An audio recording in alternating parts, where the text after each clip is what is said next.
आगे बढ़ते हैं। भारतीय जीवन बीमा निगम यानी एलआईसी हेल्थ इंश्योरेंस सेक्टर में कदम रखने की तैयारी कर रहा है। एलआईसी के सीईओ सिद्धार्थ मोहंती के मुताबिक कंपनी हेल्थ इंश्योरेंस कंपनी के अधिग्रहण को लेकर अंतिम चरण की बातचीत कर रही है। इस कदम के जरिए एलआईसी अपनी सेवाओं का विस्तार करने और हेल्थ इंश्योरेंस मार्केट में अपनी मौजूदगी मजबूत करने की योजना बना रहा है। सर, एलआईसी की एंट्री से बाजार पर क्या असर होगा, क्योंकि एलआईसी जैसा प्लेयर अगर किसी बाजार में घुस रहा है, वो भी लाइफ इंश्योरेंस का प्लेयर हेल्थ इंश्योरेंस मार्केट में घुस रहा है, कैसे इस बाजार को पूरा एक तरह से कहिए रीशफल कर देगा?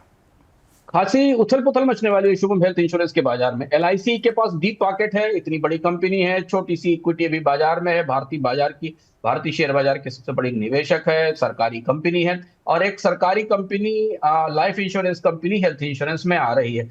हमें याद होगा कि पिछले साल ही सरकार ने इस बात की इजाजत दी थी कि अब कंपोजिट लाइफ इंश्योरेंस के लाइसेंस भी दिए जाएंगे। पहले ये बाजार जनरल इंश्योरेंस और लाइफ इंश्योरेंस में अलग अलग बटा था, लेकिन अब यह था कि जनरल इंश्योरेंस कंपनियां लाइफ इंश्योरेंस दे पाएंगी और लाइफ इंश्योरेंस कंपनियां जनरल इंश्योरेंस यानी मोटर और हेल्थ और प्रॉपर्टी इंश्योरेंस दे पाएंगी। एलआईसी ने तब से ही इसके संकेत दिए थे, पर आज की घोषणा काफी काफी उत्साहवर्धक और काफी काफी कॉन्फिडेंस लगी, क्योंकि एलआईसी के चेयरमैन ने कहा कि मार्च के अंत तक वो फैसला कर लेंगे कि किस कंपनी का उनको अधिग्रहण करना है। इसका मतलब यह है कि वो किसी stand alone health insurance company में बड़ी स्टेक लेने की तैयारी कर रहे हैं। हेल्थ इंश्योरेंस का बाजार इधर थोड़ा उठापटक से गुजर रहा है। कल हमने आपको बताया कि हेल्थ इंश्योरेंस का प्रीमियम भरने के लिए लोगों को कर्ज लेना पड़ रहा है।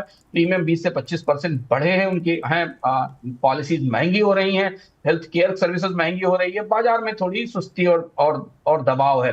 भारत के आम लोग जो हेल्थ इंश्योरेंस ले भी रहे थे कोविड के बाद, उन्होंने भी अपनी पॉलिसीज को लेना कम किया है। तो एलआईसी के आने से इस बाजार में नया उत्साह आएगा, सक्रियता आएगी। एलआईसी के पास एक प्राइस कॉम्पिटिटिव पावर है जो कि शायद बाकी जनरल इंश्योरेंस कंपनी और हेल्थ इंश्योरेंस कंपनीज के पास नहीं है।